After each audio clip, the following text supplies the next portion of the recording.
Elle a dit, radiallahu anha, je portais sur ma tête les noyaux de dattes. Depuis une portion de terre que le messager d'Allah sallallahu alayhi wa sallam a offert à Zubair, jusqu'à chez moi, d'une distance de 2/3 de farsakh. Farsakh est une unité persane de distance. Donc, si on fait la conversion, elle fait à peu près 3 km. Un trajet de 3 km. Et un jour, j'avais les noyaux sur ma tête et j'ai rencontré le prophète sallallahu alayhi wa sallam en compagnie d'un groupe d'Ansar. Et il m'appela, puis cria à sa monture, il appela sa monture. C'était pour l'agenouiller, pour que je monte derrière lui. Et par pudeur, je n'ai pas osé être au milieu des hommes. Et je me suis rappelé Zubair et sa jalousie. Il est très jaloux. Et le messager de Dieu sallallahu alayhi wa sallam a compris que ma pudeur m'a empêché de monter derrière lui. Et il est parti. Et je suis allé voir Zubair et je lui ai dit que j'ai rencontré le messager de Dieu alors que je mettais les noyaux de dot sur ma tête. Et je me suis rappelé ta jalousie. Et Zubair lui dit, par Allah, porter les noyaux n'est plus pénible que de monter derrière lui. Sallallahu alayhi wa sallam. Et il dit aussi, je suis resté dans cette situation jusqu'à ce qu'Abu Bakr m'envoie une domestique qui m'a déchargé de l'entretien du cheval. J'ai l'impression qu'il m'a délivré comme on délivre un prisonnier ou un esclave. Regarde comment ils souffraient pour satisfaire, pour rendre service à leurs époux. Porter les noyaux de dattes. Et en plus, les noyaux de dattes, normalement, qu'est-ce qu'ils faisaient? Ils les moulaient. Ils ont un matériel comme ça, ça s'appelle raha. Et à la main, comme ça, ils concassaient les noyaux de dattes et les donnaient comme nourriture au cheval. Chère sœur, tu veux prendre les épouses des compagnons comme modèle? Voilà un exemple concret. Attention, elles étaient toutes comme ça, dévouées à leur époux. Dévouées à leurs époux. Bien entendu, maintenant, tu n'as pas besoin de porter des noix pour donner à manger, la monture de l'époux. Maintenant, les voitures et le métro a pris la place de tout ça. Tu n'as pas besoin de puiser l'eau du puits. Et tu n'as pas besoin de raccommoder le seau. Un simple geste, tu tournes le robinet et l'eau fut. Un simple geste et la lumière fut. Tu n'as pas besoin de laver les vêtements, laver les vêtements de ton époux ou de les filer, comme a dit Asma bint Yazid. Le lave-linge il fait ce travail, les vêtements ça se vend partout, l'électroménager maintenant, tout ce que Dieu t'a tout facilité, et pourtant il y a des sœurs qui multiplient les plaintes et les lamentations. Allah vous a facilité beaucoup de choses. Comme art de se comporter avec l'époux, et ça c'est, je m'adresse à l'épouse qui travaille à l'extérieur de la maison. Et là, je t'avertis. Il ne faut pas que ton emploi soit la cause du déséquilibre de ton foyer. Attention. Attention. Le sujet ici est long. Et je me contente de souligner que la femme peut travailler, mais sous condition. C'est que le travail doit être licite. Elle ne doit pas travailler dans une banque ou dans un endroit illicite. Le travail doit convenir à sa nature. Il ne va pas user sa santé et tout, parce que bon. À une certaine époque, les femmes travaillaient dans les mines. Et même jusqu'à maintenant, il y a des femmes qui travaillent dans les mines, qui font des travaux d'hommes, des travaux d'hommes, des travaux pénibles. Comme condition aussi, c'est qu'elles ne se mélangent pas aux hommes. Comme condition également, c'est qu'elles se conforment strictement à son hijab. Et aussi que le travail ne doit pas avoir des conséquences négatives sur la première mission selon laquelle elle a été créée, c'est-à-dire l'éducation des enfants et de s'acquitter de droits du mari. Ce qui nous intéresse, c'est le dernier point. Est-ce que la femme peut concilier entre le droit de son époux, de ses enfants, sa maison et le travail? La réponse diffère bien sûr selon les individus, selon les situations, les pays, on ne peut pas vraiment émettre un critère strict. Quoique c'est difficile dans un pays comme la France, par exemple, ou dans une ville comme Paris, surtout à Paris. Et le Cheikh Ibn Baz, rahimallah, il a dit, bon, prenez ce qu'il a dit comme des grandes lignes, comme fatwa de façon globale. Parce que certaines sœurs vont dire, écoutez, Ibn Baz, il ne sait pas ce qui se passe dans les pays européens, mais ça c'est des grandes lignes et je suis sûr que vous allez être d'accord avec lui.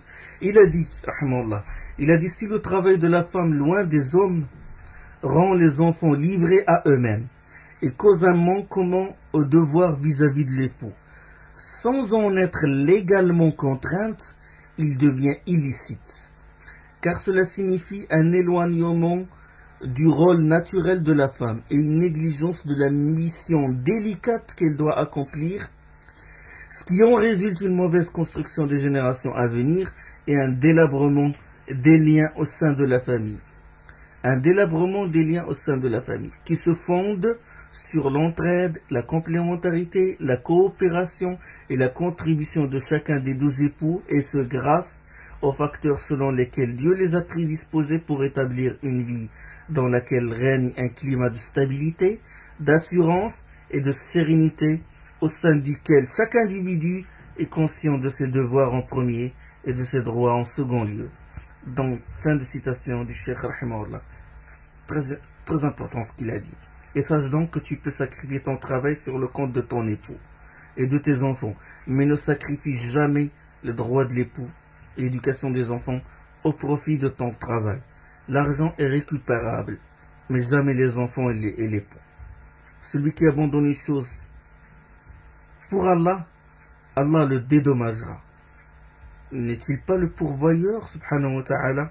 Et nous avons vu de nombreux exemples. Les femmes ont laissé leur travail pour se consacrer à leur époux, et Allah subhanahu wa ta'ala leur a donné la baraka dans la famille. Comme art également,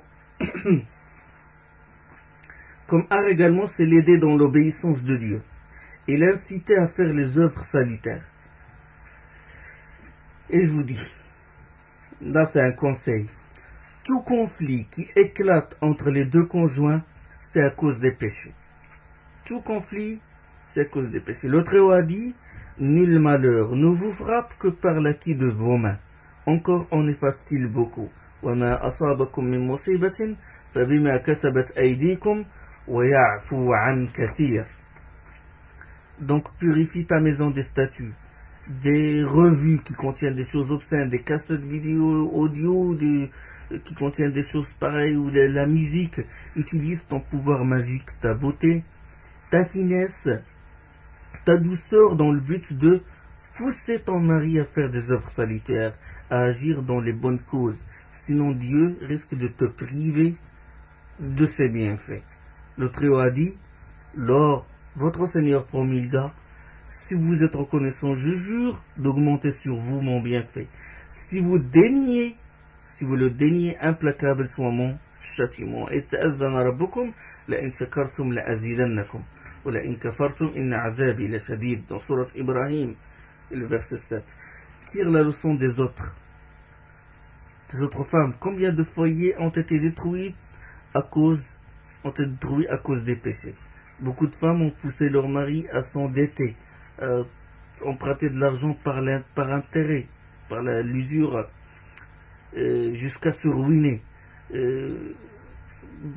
Beaucoup de femmes ont poussé leur mari à travailler dans des métiers qui sont haram pour l'argent. Et beaucoup de femmes sont exigeantes, multiplient les demandes jusqu'à ruiner leurs époux. Et la majorité des femmes ils le font pour imiter les autres. Quand ils voient chez une voisine, ils remarquent des choses comme ça, que sa maison est plus grande, etc. Il veut pousser son mari pour faire pareil. Imitation aveugle. Où en es-tu, chère sœur, de ce qu'a dit le sage, le savant Allah subhanahu wa ta'ala le Très-Haut? لينفق ذو سعة من سعته ومن قدر عليه رزقه فلينفق مما آتاه الله لا يكلف الله نفسا إلا ما آتاها. que l'homme aisé assure l'entretien à la hauteur de son aisance, et que celui dont les biens sont restreints dépense selon ce qu'Allah lui a accordé. Dieu ne charge une personne que selon ce qu'il lui accorde. Donc chacun, Allah subhanahu wa ta'ala lui a assigné son rizq. Et là je t'oriente vers d'autres moyens pour gagner le cœur de ton époux et la satisfaction d'Allah. La femme, elle doit agir selon les désirs de son époux, bien sûr dans le convenable. Elle doit protéger les biens. Comme a dit le prophète sallam,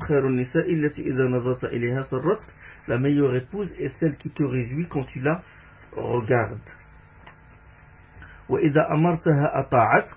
Et quand tu lui donnes un ordre, elle s'y conforme. Et quand tu t'absentes, elle préserve aussi bien ton honneur et tes biens.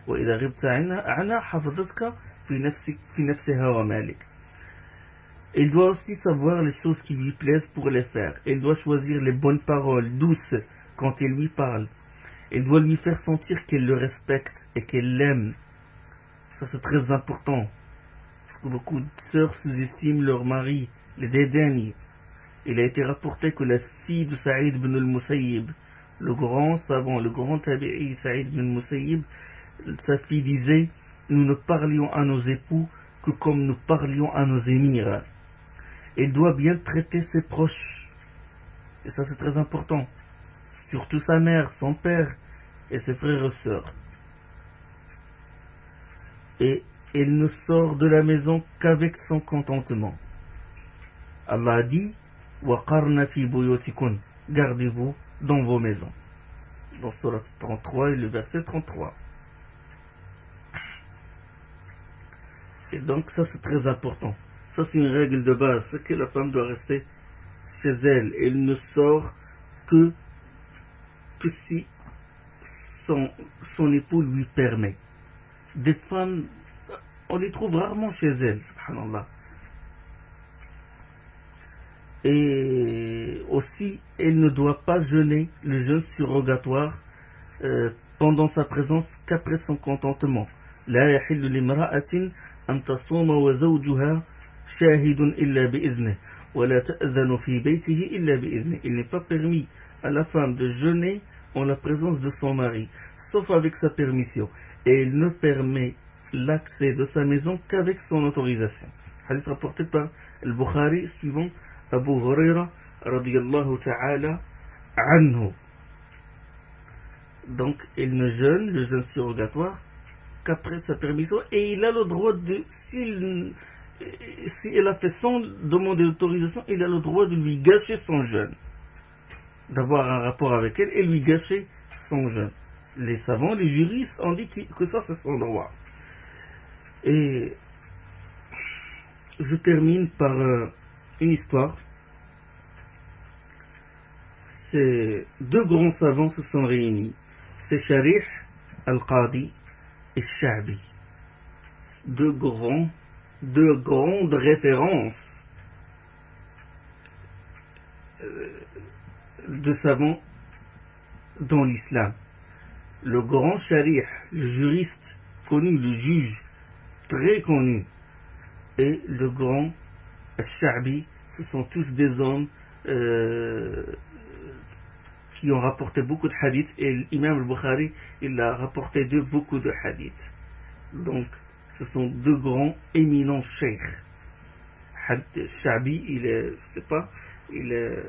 il a pris des milliers et des milliers de hadiths.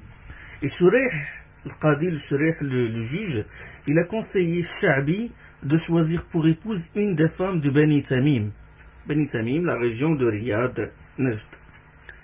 Une des femmes de Bani Tamim. Il lui dit, Sha'bi, je te conseille les femmes de Bani Tamim. J'ai vu que ce sont des femmes sensées. Et Sha'bi lui a dit, explique-moi, qu'est-ce que tu as remarqué comme chose sensée chez elle? Et Shurayh lui raconta qu'il passe un jour à côté d'une maison, et il y avait à la porte de cette maison, il y avait une femme vieille et une jeune fille jolie. Et il leur demanda de lui donner à boire. Et la jeune fille lui dit qu'est-ce que tu veux boire? Et Shurayh lui a dit n'importe quelle boisson. Et la vieille dame intervint et dit malheur à toi, jeune fille, apporte-lui du lait. Je pense que l'homme est étranger. Et Shurayh s'enquit auprès de la femme au sujet de la jeune fille. Il a appris son nom, le nom de son père, et il a appris qu'elle n'est pas mariée.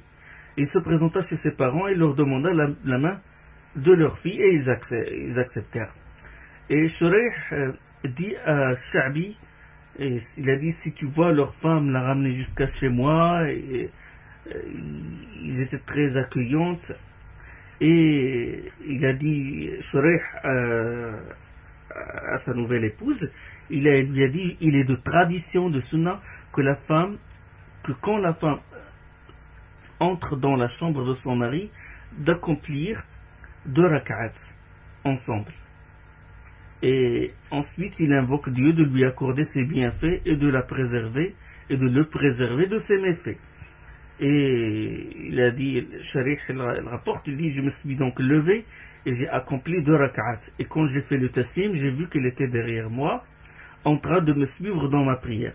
Et quand j'ai terminé ma prière, des jeunes filles sont venues prendre mes habits et m'ont vêtu d'une pièce d'étoffe teinte en rouge avec le kartan. Donc c'est une belle pièce d'étoffe teinte avec ce produit-là, qui vient de cette plante, le kartan. Et quand il n'est resté dans la chambre que moi et elle, je me suis approché d'elle et tendu ma main vers elle. Et il dit doucement à Abu Umayya, reste là où tu es. Puis elle entama un discours. Et il dit Alhamdulillah, ahmaduhu wa asta'inuhu wa usalli ala Muhammadin wa alih. Là c'est la nuit de noces. Une jeune fille qui fait ce discours-là. Louange à Dieu, c'est lui que je loue, je lui demande de l'aide et je prie sur Mohammed et sa famille. Et il continue, il a dit, je suis une femme étrangère. Je ne connais pas ton caractère. Montre-moi les choses que tu désires pour que je m'y conforme et les choses qui te déplaisent pour que je m'en écarte. Puis il ajouta, il dit, tu vois, tu avais sûrement dans ton peuple quelqu'un qui est digne pour que tu le prends comme épouse. Quelqu'un pour que tu maries avec lui. La même chose concernant mon peuple. Mais quand Dieu décrète une chose, elle fut. Tu as possédé, fais donc ce qu'Allah t'a ordonné. Soit retenir selon les convenances, soit libérer généreusement. Et il a dit par Allah au Sha'bi, je me suis vu contraint de faire un discours à cet endroit. C'est que je dis gêné. Et je dis alors, louange à Dieu, je le loue, j'implore son aide, que Dieu prie sur le prophète et sa famille et leur donne la paix. Tu viens de dire des paroles. Si tu les observes, ce sera ta chance. Mais si tu ne les appliques pas, ce sera une preuve contre toi. Je désire telle chose, et je déteste telle chose. Nous sommes unis, alors ne crée pas la division. Si tu vois une qualité, propage-la. Si tu vois un défaut, tais-le. Et il dit, qu'en est-il de la visite des familles? Et Shurayh a répondu, je n'ai pas que ma belle famille se lasse de moi. C'est-à-dire, il n'est pas le rendre visite fréquemment. Et il a dit, qui parmi tes voisins acceptes-tu qu'il rentre chez toi pour que je lui autorise, et ceux que tu détestes, je les déteste moi aussi. Ça c'est une femme, la nuit de noces, elle dit ça. Et Shurayh a dit, j'ai dit, la famille d'un tel sont des gens honnêtes, et la famille d'un tel sont des gens du mal. Puis Shurayh dit à Sha'bi que durant un an, il n'a vu en elle que ce qui le plaît. Et à la fin de l'année, une vieille femme lui rendit visite, la femme qui a élevé cette fille. Et il lui a dit Assalamu alaikum Abu Umayya. Il est venu cette vieille femme, et il dit Assalamu alaikum. Il lui dit Wa alaik salam. Man ant, qui es-tu? Il a dit je suis ta belle-mère. Ta belle-mère, ce n'est pas vraiment la mère de la fille, mais celle qui l'a éduquée. Il lui a dit que Dieu te fait rapprocher, que Dieu te fasse rapprocher de lui. Qarrabakillah. Il lui a dit qu'est-ce que tu penses de ton épouse? Donc il a dit, wa alayhi salam, qui es-tu? Il a dit, je suis ta belle-mère. Il a dit que Dieu te fasse rapprocher de lui. Puis la vieille dame lui a dit, qu'est-ce que tu penses de ton épouse? Il a dit, bonne épouse. Puis la vieille dame dit alors, Abu Umayya, la femme peut être pire dans deux situations. Quand elle donne naissance à un enfant et quand elle est gâtée par son époux. Quand tu doutes de quelque chose, sois ferme. Car par Allah, les hommes ne gardent pas chez eux pire qu'une femme gâtée. Ça, c'est la recommandation qu'il lui a faite. Et Shuraih lui dit, il dit à Sha'bi, par Allah, il a dit à la femme, par Allah, tu as éduqué et tu l'as fait parfaitement. Et là, la vieille dame lui a dit, veux-tu que ta belle famille te rende visite? Et il lui a répondu, elle est la bienvenue. Et au bout de chaque année, la vieille dame vient lui rendre visite et lui donne la même recommandation. Et Shuraih a dit à Sha'bi, pendant 20 ans, il n'a vu en son épouse ce qui le déplaît. Il n'a rien vu de ce qui le déplaît. Sauf une seule fois, il lui dit. Il a dit, sauf une seule fois où je me suis mis en colère. Et c'était moi le fautif. Et puis il lui a raconté, il a dit, un matin, c'était le Fajr, Shuraih a entendu le muezzin faire l'iqama de la prière, et puis il a voulu se presser pour rattraper la prière.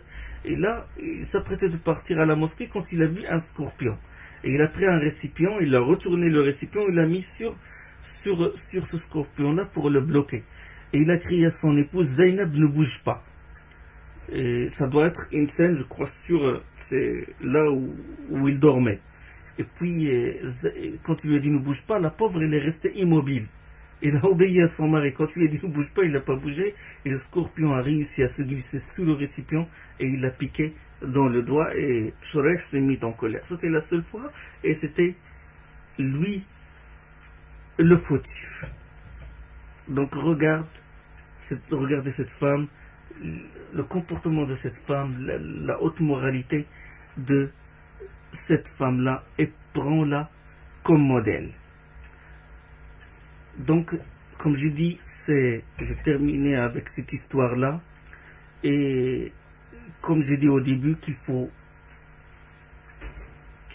tenir compte du droit de l'époux parce qu'il est très important. Ça, c'est très important.